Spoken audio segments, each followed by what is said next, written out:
Buenas noches, iglesia. ¿Cómo andan? Espero que estén bien. Bueno, bienvenida a la iglesia virtual también. Espero que estén todos bien. Si están preparados, vamos a empezar con el estudio de hoy. Si trajeron su cuaderno, su virome, vamos a comenzar. No sé si tenemos también los textos como para seguir. La idea de hoy es seguir viendo el estudio de Corintios que estamos viendo, ¿no? De 1 Corintios. Hoy nos toca capítulo 2. Y habíamos visto que en el último capítulo Pablo estaba hablando ya a la gente, a la iglesia de Corintios, de una forma de distinguir que había un problema, ¿no? Estaba exhortando, había descubierto que había un problema, que había divisiones dentro de la iglesia. Y un poco el propósito de la carta de Pablo fue ir corrigiendo los errores que se iban viendo en la iglesia y tenía que ver con el contexto. Habíamos visto que el contexto de la iglesia de Corinto era una iglesia que estaba situada en una ciudad muy cosmopolita, donde había mucho movimiento comercial, y venían barcos de todos lados y había mucho comercio, mucho intercambio cultural, también había mucha promiscuidad, había mucho paganismo. Entonces, no solo eso, sino que también había judíos, y Pablo se remonta en esta carta, se remonta un poco al tiempo en que él estuvo ahí, presente con ellos, ¿no? Por eso quiero remontarme yo también, ya que estamos, para hacer un poco de sincronizar un poco la historia, porque Pablo estuvo en Corintios 1 año y medio, y vamos a remontarnos a Hechos 18. Hechos 18, vamos a leer un par de pasajes. En Hechos 18, él se había encontrado con Aquila y con Priscila, que habían venido de Italia, porque Claudio había mandado a que todos los judíos saliesen de Roma. Y como ellos tenían el mismo oficio que Pablo, estuvieron con Pablo en los inicios de la iglesia de Corintio. Ellos eran judíos. Y después en el versículo 5 de Hechos 18 dice: y cuando Silas y Timoteo vinieron de Macedonia, Pablo estaba entregado por entero a la predicación de la palabra. ¿En dónde? En Corintios. Estaba por entero en la predicación de la palabra, testificando a los judíos que Jesús era el Cristo.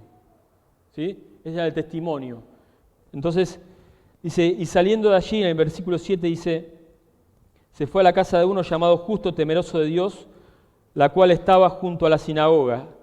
O sea que vemos que acá él estaba primero predicando en la sinagoga, pero se armó un tumulto porque los judíos se levantaron contra la predicación de que daba testimonio Pablo de que Cristo era el Hijo de Dios, y se va a una casa que estaba al lado de la sinagoga.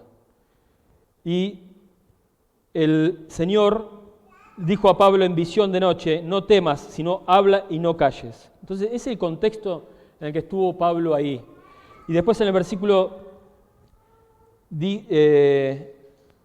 11 dice, y se detuvo allí 1 año y 6 meses enseñando la palabra de Dios. O sea que tenemos el contexto, ¿no? 1 año y 6 meses, Pablo viviendo en Corintios, edificando esa iglesia. Y ahora ya no está en Corintios, pero les manda esta carta porque se entera de los problemas que están habiendo en la iglesia. Y si vamos al versículo 1, dice así: así que, hermanos, cuando fui a vosotros, o sea, cuando estuve con ustedes en Corintios, para anunciaros el testimonio de Dios, no fui con excelencia de palabra o de sabiduría.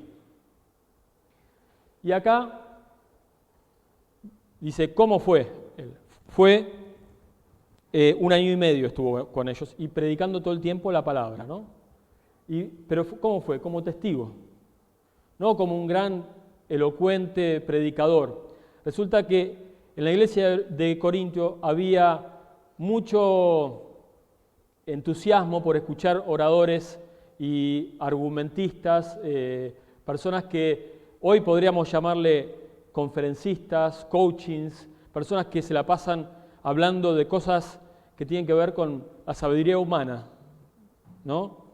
Y que te dicen los 10 pasos para ser exitoso o los 3 pasos para tener una familia ideal y cosas así por el estilo, ¿no? Ellos estaban hambrientos e incluso, como hoy pasa en las redes sociales, se fijaban quién era el mejor y lo seguían, ¿no? Y decían, no, porque a mí me gusta cómo habla este, a mí me gusta cómo habla el otro. Y un poco que ellos calificaban a su manera, no como nosotros que calificamos con las redes sociales, pero calificaban a su manera la oratoria, la argumentación. Y acá Pablo sabía que tenía que lidiar con eso. Entonces él les dice, cuando yo fui a ustedes, no fui como testigo de Dios, no con excelencia de palabras o de sabiduría. ¿Y acá a qué sabiduría se refiere él?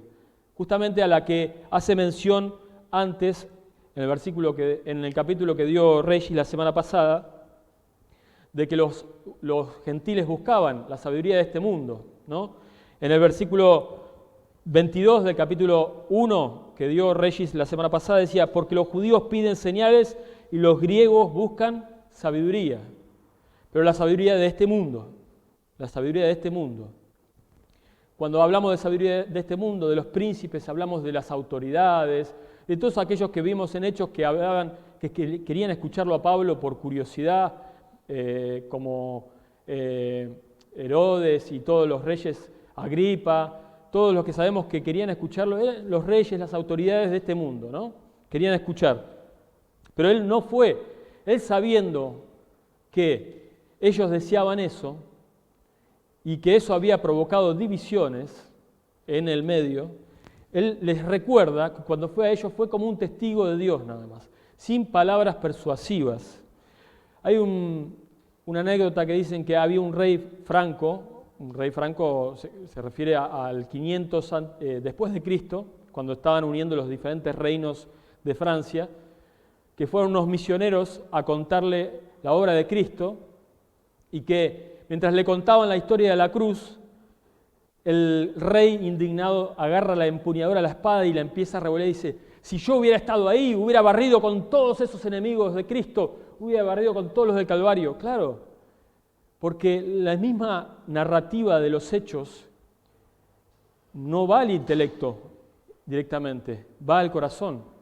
Y eso es lo único que Pablo está haciendo énfasis en eso, en que él fue a predicar a Cristo y a Cristo crucificado. Y eso mismo fue y es lo que toca el corazón de la gente cuando uno predica el Evangelio. Cristo, el Dios vivo, haciéndose hombre y entregándose por el pecador. Y dice, pues me propuse, y acá él está haciendo algo consciente, ¿no? Me propuse no, en el versículo 2, no saber entre vosotros cosa alguna sino a Jesucristo y a este crucificado. O sea, no quería que ellos, cuando él fue, al principio, no se dedicó se propuso concienzudamente. Hago una pregunta, ¿él podría haber sido persuasivo? Por supuesto que sí, él tenía todos los recursos y la capacidad para ser persuasivo. Si recordamos Hechos 26, fue una predicación muy persuasiva de él. Y otras predicaciones en Atenas también, cuando habló a los atenienses, en el Areópago, él pudo haber sido muy persuasivo, muy convincente, usando palabras. Pero acá se propuso predicar a Cristo y a Cristo crucificado, porque sabía que había una problemática en esta iglesia y estos hermanos todavía estaban con algunos problemitas desde su conocimiento y de su profundidad en el conocimiento de Dios. Entonces, dice, y estuve entre vosotros con debilidad y mucho temor y temblor. Y acá, con debilidad, con mucho temor y temblor, algunos dicen que es porque él en ese momento tenía alguna enfermedad o estaba débil después de todos los episodios que había tenido en los viajes, de naufragios, de apaleadas, las veces que lo pusieron preso. Él estaba como supuestamente, algunos dicen que era por debilidad, pero yo creo que más que nada Pablo hace mención a el temor de Dios, al temor de servirle a Dios, de lo que significa lo importante que es la seriedad de su misión, ¿no? De que ellos puedan recibir el mensaje puro del Evangelio, el mensaje sencillo, puro, sin adornos. Sin adornos. ¿Por qué? Ahora vamos a ver por qué. Pero él no quería que ni siquiera apoyarse en su propia sabiduría, en su propio conocimiento. Él no quería ser autosuficiente.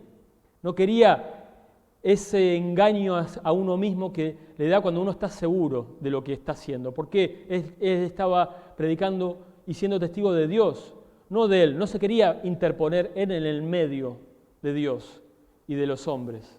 Él quería ser un testimonio nada más, quería dar testimonio. Entonces, con temor y temblor él hablaba, no con palabras ribombantes, no con palabras persuasivas, para que se entienda el Evangelio, porque el Evangelio es poder de Dios. Entonces, él estaba convencido de que si él daba el Evangelio como debía ser, los hombres iban a recibirlo y se iban a salvar. En ese tipo de importancia está el Evangelio, de que aún nosotros cuando nos subimos acá, también temblamos, porque no nos podemos apoyar en nuestra propia forma de darlo, ni en nuestra seguridad. Es realmente importante que Dios aplique la palabra en el corazón de las personas, porque de nada sirven las palabras. Yo puedo hablar hasta 2, 3 horas y de formas muy agradables y no va a servir de nada si Dios no hace la obra en el corazón. Entonces me tengo que cargar a un lado y no depende de mí. Yo solamente hago lo que tengo que hacer, enseñar, predicar, o lo que cada uno cuando va a predicar y evangelizar hace lo que tiene que hacer, lo que nos mandó Dios. Después el resultado, el fruto es del Señor, el crecimiento es del Señor. Y yo creo que en ese temor es el que Pablo estaba mencionando que se movía cuando estaba con los corintios, en ese temor. Y dice después en el versículo 4, y ni mi palabra ni mi predicación fue con palabras persuasivas de humana sabiduría, sino con demostración del Espíritu y del poder. Hay también otra ilustración que habla de un tal Hutton. Yo no lo conocía, pero se ve que fue un hombre inglés, que dice así, se los voy a leer bien el nombre porque si no queda mal, John Hutton. Dice que había un hombre que era vicioso del alcohol, borracho, pero que su vida la capturó Cristo. Puede haber sido hoy cualquier persona que tiene un vicio, ¿no? Pero su vida la capturó Cristo. Y resulta que sus amigos le decían, vos sos un insensato, vos no creas que vos, siendo quien sos, te vas a creer que estas historias que cuentan la Biblia, todas esas cosas que cuenta la Biblia, que Jesús convirtió el agua en vino. Y él dice, bueno, mira, si Jesús convirtió el agua en vino, yo no lo sé, pero lo que sí sé es que en mi casa Él convirtió el vino en muebles, Él convirtió el vino en buena ropa, Él convirtió el vino o la droga en buena comida. No hay más importante que el poder de Dios y prueba del poder de Él, de que cambia vidas, más que las palabras. Nosotros muchas veces caemos en el error, nos pasa como cristianos, de querer persuadir a los demás, hablándoles demasiado del cristianismo y de Cristo, pero no hay nada más eficaz y no hay una prueba más importante que contar lo que Dios hizo con nuestras vidas. Ese es el poder de Dios. Cómo cambia el corazón el Señor. Ese es el poder de Dios. Entonces ahí Pablo dice, ni mi palabra ni mi predicación fue con palabras persuasivas de humana sabiduría, sino con demostración de espíritu y de poder. El que hace la demostración del poder y del Espíritu es el Señor. Nosotros lo único que hacemos es hablar en el nombre de Él, llevar su palabra y contar muchas veces lo que Él hizo con nuestras vidas. Ese es el mayor testimonio. Pablo había sido alguien que podía también dar testimonio, y por eso contaba tanto su testimonio. Él había mandado a matar a los cristianos, a encarcelarlos, y él contó el testimonio varias veces porque demostraba el poder de Dios. Y no hay prueba más eficaz para el Evangelio. El Evangelio es poder de Dios para salvación a todo aquel que cree. Para que vuestra fe no esté fundada en la sabiduría de los hombres, sino en el poder de Dios. Que nuestra fe no esté fundada en todas aquellas cosas que los hombres hacen para atraer a las personas muchas veces a la iglesia. Eventos, cosas raras, a veces puede ser de cosas que no mandó Dios, pero decimos muchas veces, sí, los traemos y después cuando ya estén acá les predicamos. Sí, pero por lo que los atraes es lo que los atrae. Por lo que los atraes es lo que los atrae, no los atrae Cristo. Es lo que vos usaste para atraer. Es un mal que no es necesario. Mejor es esperar que Dios haga la obra y que nos use en nuestras vidas de forma eficiente y no usando métodos o medios hábiles, entretenimientos, engañosos, nada que tenga que ver con la sabiduría humana como para persuadir a los hombres a que vengan a Cristo, porque justamente muchas veces cuestionamos los mensajes de invitación cuando dicen reuniones de fe y milagros, reuniones como si fuera que solamente van a ver o vienen por eso. Sí, por ahí vienen por eso, pero no es ese el motivo. El motivo es que tienen que conocer a Dios para salvación de su alma. Salvación de su alma. Si no conocen a Dios, sus almas se pierden. Y si bien Dios puede hacer milagros, Dios puede hacer prodigios, Dios respalda con manifestaciones de su Espíritu y poder cambiando las vidas, si nosotros tenemos que tener temor y temblor de cómo invitamos, cómo exponemos la invitación a los hombres a que vengan a conocerlo. Hay una frase que dice, si la fe de alguien está en la sabiduría de los hombres y no en el poder de Dios, si alguien puede ser persuadido dentro del reino por sabiduría humana, ellos también pueden ser persuadidos fuera del reino por sabiduría humana.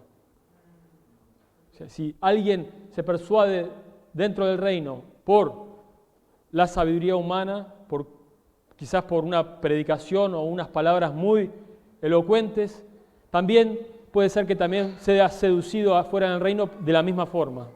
Entonces, lo que tenemos que entender es de que el Evangelio predicado, sencillo, crudo, como está escrito, es lo que tenemos que nosotros predicar. Y no tenemos que avergonzarnos del Evangelio. No tenemos que avergonzarnos, porque es eso lo que Dios dice que es poder de Dios. Es poder de Él para salvación. Y dice, sin embargo, hablamos sabiduría, en versículo 6, entre los que han alcanzado madurez, y sabiduría no de este siglo, ni de los príncipes de este siglo que perecen. Acá, ¿de qué tipo de sabiduría está hablando? Porque si bien los corintios habían recibido el mensaje del Evangelio, y que Pablo durante 1 año y medio les machacó y les insistió en el Evangelio, en la cruz, también tenía que hacerles entender el otro paso, que en realidad el Evangelio de la cruz es sabiduría de Dios. No es como la de este mundo, es la sabiduría que tenemos que buscar nosotros, que es la divina. Y esa es la sabiduría de Dios. Dice, sin embargo, como diciendo, no es que en el Evangelio yo no fui con palabras de sabiduría humana y ustedes por eso creyeron. Sin embargo, aún así, aunque ustedes creyeron en lo sencillo, aún así, en eso sencillo hay sabiduría que hay que profundizar. Mas hablamos sabiduría de Dios en misterio, la sabiduría oculta, la cual Dios predestinó antes de los siglos para nuestra gloria. Acá cuando muchos confunden eso de misterio, sabiduría de Dios en misterio, como si fuera algo que no se puede conocer o es difícil de entender. Y no es así, no es algo difícil de entender. La sabiduría oculta o en misterio es esa sabiduría, es eso que es el Evangelio que ahora nos reveló el Señor. Pero antes estuvo oculto, muchas veces Dios había hablado por los profetas, había hablado por los padres de la fe al principio, pero ahora las estaba revelando por medio de su Hijo. Y esto era lo que estaba revelando. Esto era lo que estaba oculto durante siglos y que los príncipes y los de sabiduría humana no pudieron entender. Y dice, mas hablamos sabiduría de Dios en misterio, la sabiduría oculta, la cual Dios predestinó antes de los siglos para nuestra gloria, la que ninguno de los príncipes de este siglo conoció. ¿Por qué no la conocieron? Porque si las hubieran conocido, nunca habrían crucificado al Señor de gloria. Si ellos hubieran visto al Señor de gloria, si les hubiera revelado quién era Cristo, ¿no? Ellos no lo hubieran crucificado.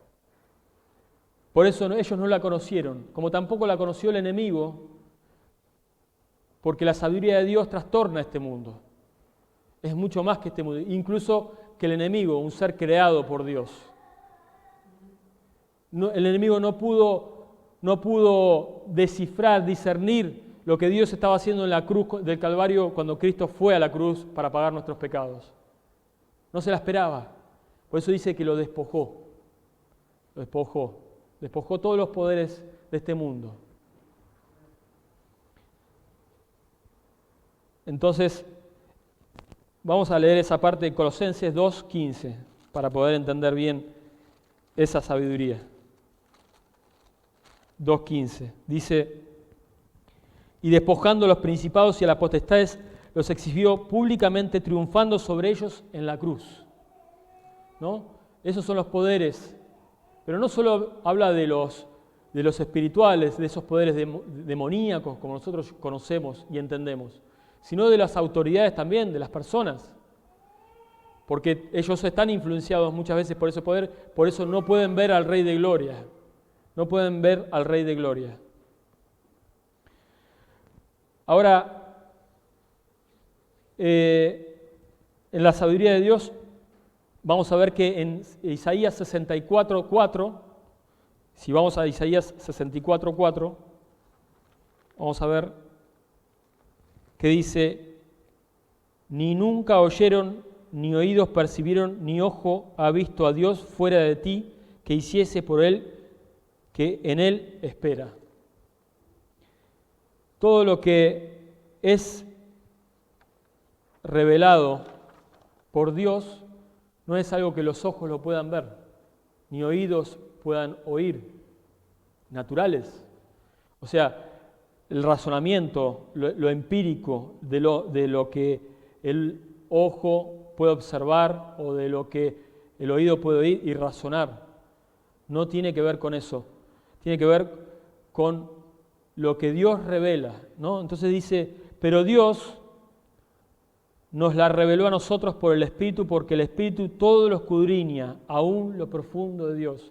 Entonces dice, cosas que ojo no vio, ni oído oyó, ni han subido en corazón de hombre, son las que Dios ha preparado para los que le aman. Pero a nosotros nos las reveló. A nosotros nos reveló. A los que lo amamos. ¿Quiénes son los que lo aman? Los que guardan sus palabras, sus mandamientos, ¿no? Jesús dijo eso, guardan sus mandamientos y su palabra. Pero muchos piensan que estos pasajes tienen que ver con el cielo y con esos misterios del cielo, porque nosotros todavía no conocemos. No, si nosotros somos hijos de Dios, si somos herederos de Dios y hemos conocido el Evangelio y hemos creído en el Evangelio, se nos ha revelado, Dios nos ha revelado a Cristo y Cristo crucificado en nuestras vidas, nuestro perdón, nuestra justificación, nuestra santificación, nuestra redención, nos ha revelado estas cosas. Cosas que ojos no vio, ni oído oyó, ni han subido al corazón de hombre. Entonces, nosotros somos los que hemos recibido por revelación de Dios. Pero Dios nos las reveló a nosotros. Pablo dice a él y a los apóstoles. Está diciendo eso Pablo. Pero a nosotros, Dios nos las reveló. ¿Por qué? ¿Por qué les reveló? Por el Espíritu. ¿Cómo se las reveló? Por el Espíritu. ¿No? Porque el Espíritu todo lo escudriña. El Espíritu es Dios. El Espíritu Santo es Dios. Padre, Hijo, Espíritu Santo. ¿Y quién le reveló a Pablo estas cosas que ojo no vio, que oído no oyó y que no han subido al corazón del hombre? ¿Quién se las reveló? Dios. ¿Cómo? Por el Espíritu, ¿no? Entonces, acá para entender bien lo del Espíritu, Pablo hace una referencia a porque ¿quién de los hombres sabe las cosas del hombre? Sino el Espíritu del hombre que está en él. Así tampoco nadie conoció las cosas de Dios, sino el Espíritu de Dios. El otro día yo pensaba en un ejemplo. Si yo estoy sentado en mi casa y de golpe en el frente, vamos a poner el ejemplo que hay un supermercado y veo que hay una persona que sale con 2, 3 bolsas de supermercado y yo observo, de golpe se le caen todas las cosas a la calle y él empieza a juntarlas todas rápido, se pone todo rojo, junta todo y empieza a mirar para todos lados a ver si alguien lo vio. ¿Yo qué puedo pensar si veo esa imagen? Que está avergonzado, ¿no? ¿Por qué? Porque yo también tengo vergüenza, o sea, sé lo que es sentir vergüenza y ponerme rojo y ver si alguien me está viendo. Entonces conozco lo que hay en el espíritu mío, por ende puedo ver lo que le está pasando al otro y puedo entender. Bueno, ¿quién puede entender a Dios, los pensamientos de Dios, los caminos de Dios? El Espíritu de Dios, que también es Dios. Si yo puedo conocer los míos, el Espíritu de Dios conoce los de Dios y los pensamientos de Él son los que Él nos reveló. ¿Y cómo los reveló? ¿Cómo los reveló? Y dice, y nosotros no hemos recibido el Espíritu del mundo. Nosotros se refiere también, de vuelta, Pablo hablaba de él, los apóstoles, los que habían recibido esta revelación de parte de Dios, cosa que ojo no había visto, cosa que oído no había oído y que nunca habían subido al corazón de hombre. Se las estaba revelando Dios por el Espíritu, que Cristo se iba a encarnar en Jesús, que Cristo iba a estar 33 años en la tierra y que al final de su tiempo iba a dar su vida por los hombres, pagando por el pecado nuestro, por nuestras injusticias, por nuestros pecados, por nuestra inequidad, recibiendo Él mismo el castigo por nosotros, para darnos un perdón, justificación, esas riquezas que nosotros... ¿Cómo se revela todo eso? Por el Espíritu de Dios. El Espíritu es el que lo revela. Para el mundo esto es locura. Para el mundo no tiene sentido. Pero para el cristiano, para el que recibió el Espíritu y recibe el Espíritu, es alumbrado en el entendimiento y recibe del Espíritu los pensamientos de Dios y las obras de Dios. Se revela, se alumbra y se recibe las cosas que ojo no ven, que oído no oyen. Estas cosas son las que Dios preparó para nosotros, que Dios nos amó por medio de su Hijo Jesús. Entonces no hemos recibido el Espíritu del mundo, sino el Espíritu que proviene ¿de quién? De Dios. Para que sepamos lo que Dios nos ha concedido, lo que Dios nos dio. O sea que está hablando de algo, no del futuro. No está hablando de algo del futuro. El Espíritu Santo viene a revelarnos lo que Él nos quiere dar y nos dio. Nos dio. Si vamos a Mateo 11, 25, vamos a ver una expresión de Jesús, porque todo lo que es de Dios lo recibimos por el Espíritu de Dios.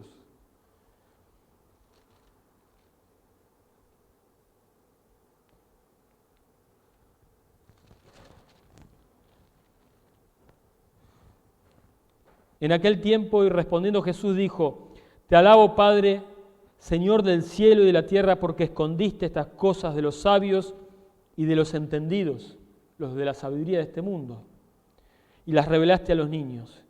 Sí, Padre, porque así te agradó. Cuando Pedro también recibió la revelación de que él era el Cristo, el Hijo del Dios viviente, Jesús le dijo lo mismo. Bienaventurado eres, Pedro, porque esto no te lo reveló ni carne ni sangre, sino mi Padre que está en los cielos. ¿Cómo recibimos estas cosas que ojo no ven y que oído no pueden oír? Por medio de la revelación del Espíritu. Entonces Pablo acá está avanzando sobre los corintios que pensaban al principio que todo se basaba en que la cruz era el Evangelio y ya estaba, ahí se habían quedado y todavía estaban en sus cosas carnales, en sus sectarismos de no, yo soy de aquel, yo soy de allá, y no crecían en sabiduría, porque todavía no estaban buscando esa revelación de todo lo que ya Dios les había concedido. En Juan 15, vamos a ver Juan 15, 26, Jesús dijo: Pero cuando venga el Consolador, a quien yo os enviaré del Padre, el Espíritu de verdad, el cual procede del Padre, Él dará testimonio acerca de mí. O sea, era necesario que el Señor se vaya para enviarnos el Consolador, para que nos dé testimonio y nos revele acerca de Cristo, acerca de sus pensamientos, acerca de todo lo que Él reveló a sus apóstoles, y hoy nosotros recibimos alumbrándonos en el entendimiento por la palabra de Dios. ¿No? Ahí nosotros tenemos que entender de que hubo revelación y la revelación ya está dada por los apóstoles, toda la iglesia, todo lo que está escrito es revelación de Dios y es a través de lo que el Hijo nos quiere hablar. Ya está todo escrito. No hay que añadir nada para nuestra salvación. Está todo consumado está. Consumado está. Pero los apóstoles fueron inspirados por Dios y toda la palabra que está escrita está inspirada por Dios para nosotros, para corregirnos, para enseñarnos. Y eso es lo que estaba tratando de hacerles entender Pablo a los corintios, de que la revelación que ellos habían recibido, los apóstoles, y que estaban siendo de inspiración a los que estaban escribiendo, y mismo a Pablo, era para la iluminación y el crecimiento de ellos, para que no se queden ahí nomás. A través de esto, hay como una mención a las etapas que pasa el cristiano, ¿no? Hay una etapa que se llama querigma. Querigma es como lo que llamamos nosotros el anuncio de los hechos fundamentales de nuestra fe, ¿no? Nosotros conocemos el Evangelio, nos predican el Evangelio, conocemos todos los pormenores del Evangelio y eso se llama querigma. Pero podemos quedarnos ahí, como muchos lamentablemente se quedan, o podemos pasar a otra etapa, a otro crecimiento, que se menciona acá como que se llama didaché, se llama. Quiere decir enseñanza y era la explicación de los hechos que ya se habían anunciado. La explicación de los hechos. Y si vamos a Hebreos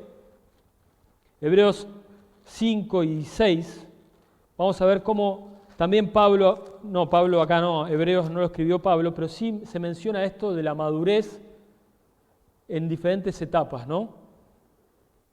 Y en la carta de Hebreos, en el capítulo 5, 14, y después pasamos al 6, 1, dice: pero el alimento sólido es para los que han alcanzado madurez, para los que por el uso tienen los sentidos espirituales en el discernimiento del bien y del mal.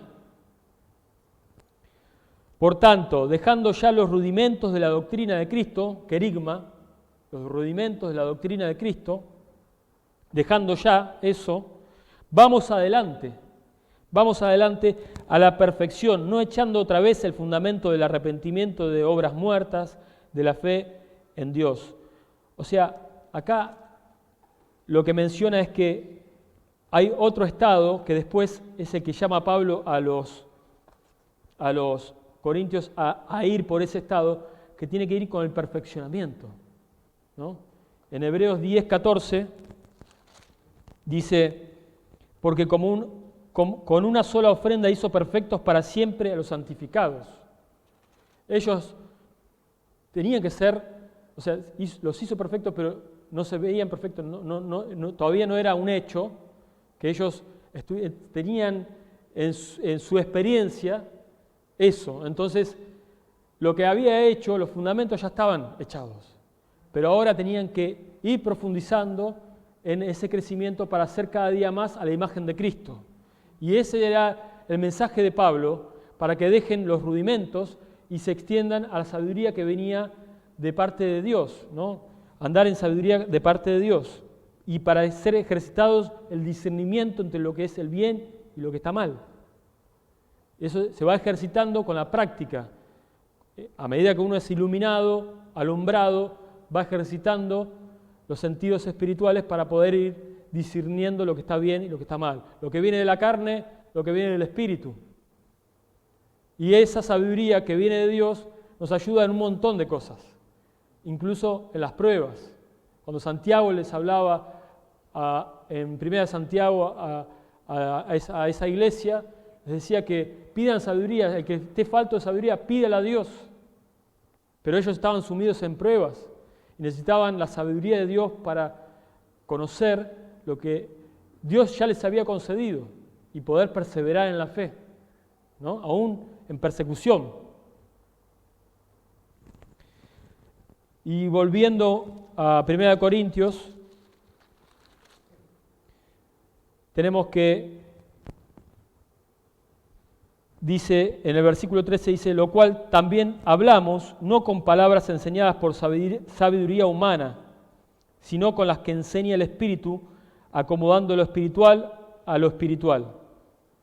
Las palabras que son espirituales, el que no es nacido de nuevo, el que no es regenerado del Espíritu, el que no está convertido, vamos a hacer una categorización, convertido, no convertido, persona que tiene el Espíritu de Dios, persona que no tiene el Espíritu de Dios.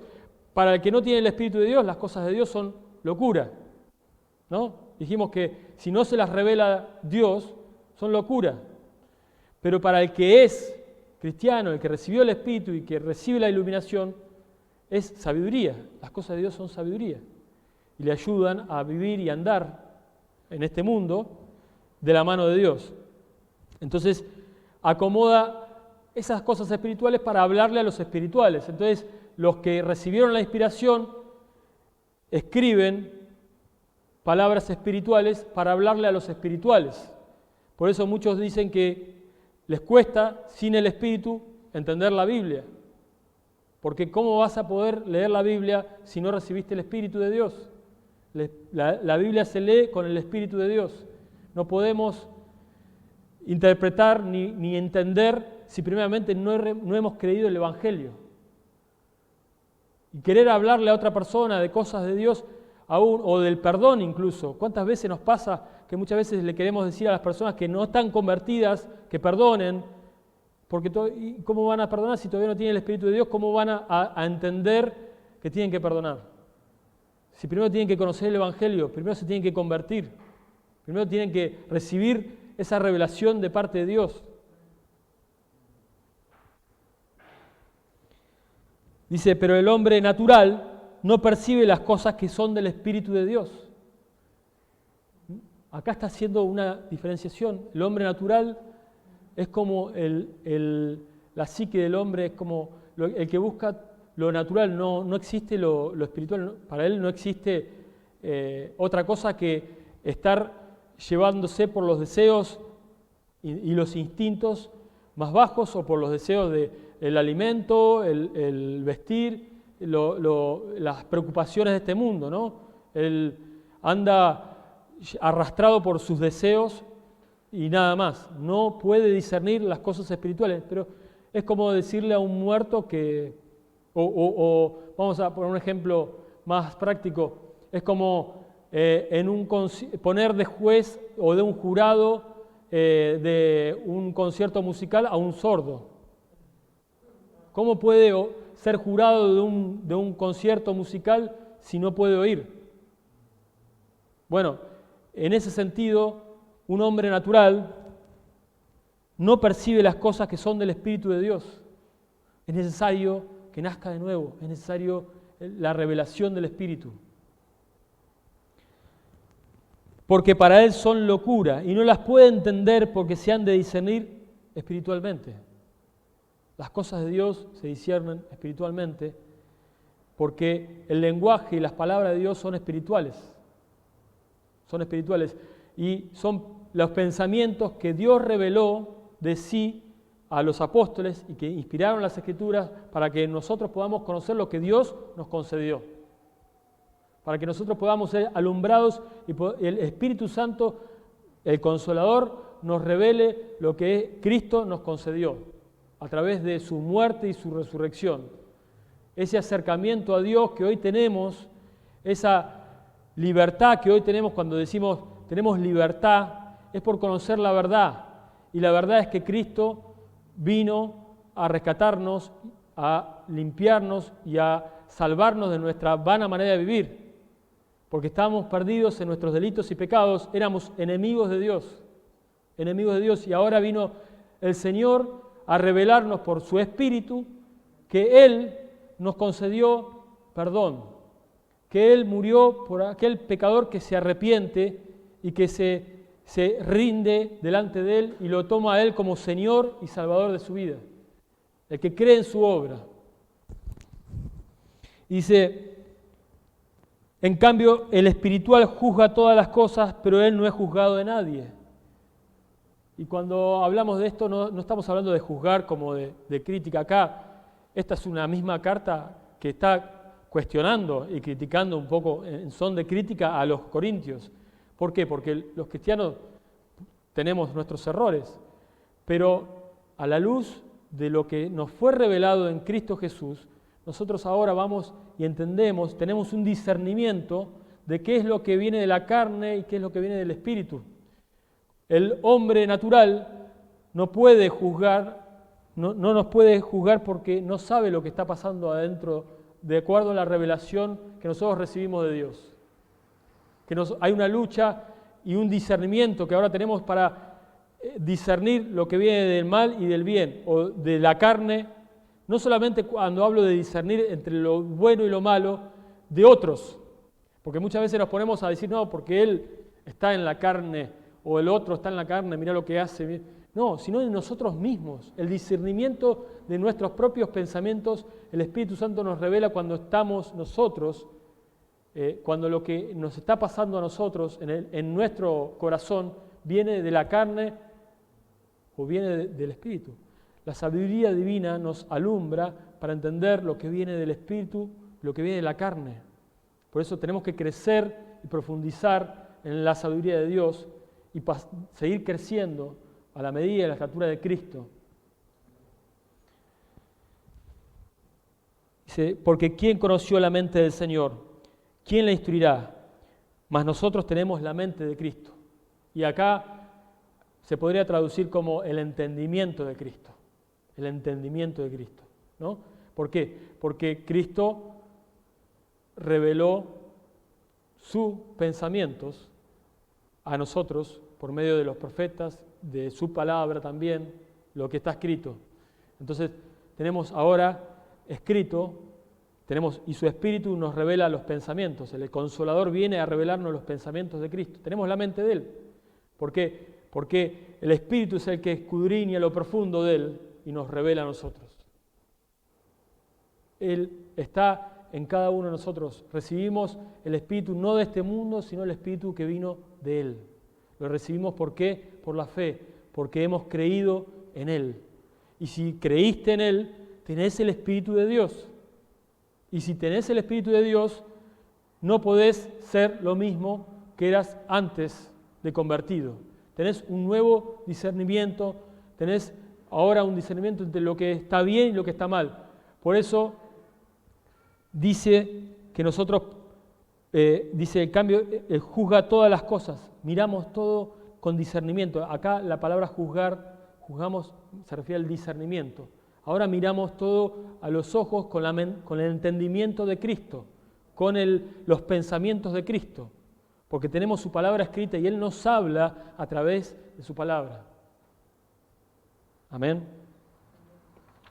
Y para ir cerrando, yo quería hablar de que no se trata de la sabiduría del mundo, se trata de la sabiduría de Dios. Y para ser revestidos de la sabiduría de Dios, tenemos que dejar la sabiduría del mundo, tenemos que despojarnos de la sabiduría del mundo, para que realmente podamos ser renovados y que podamos andar en la sabiduría de Dios.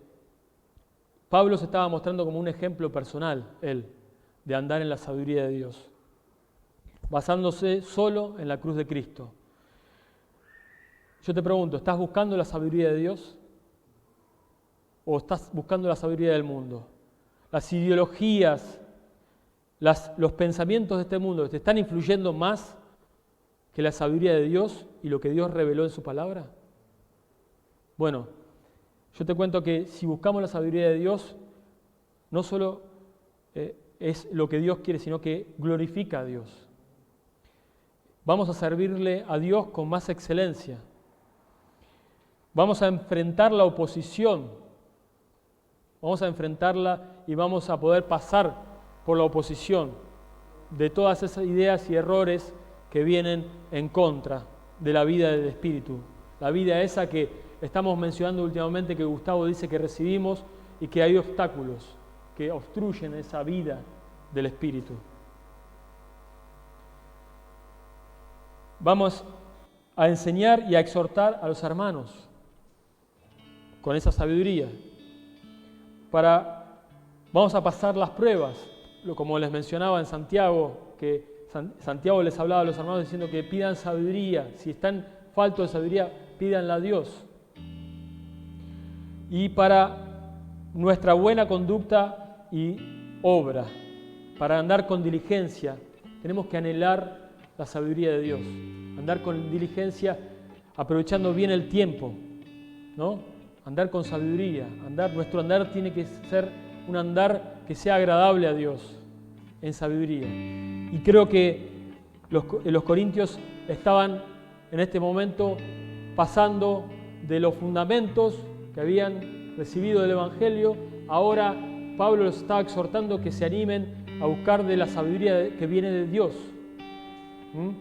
Porque Dios reveló ya su sabiduría a todo aquel que lo tomó y que lo recibió a Él como hijo. Así que bueno, esto es lo que quería dejar como centralidad, ¿no? En Efesios 5, 15, 17, como último.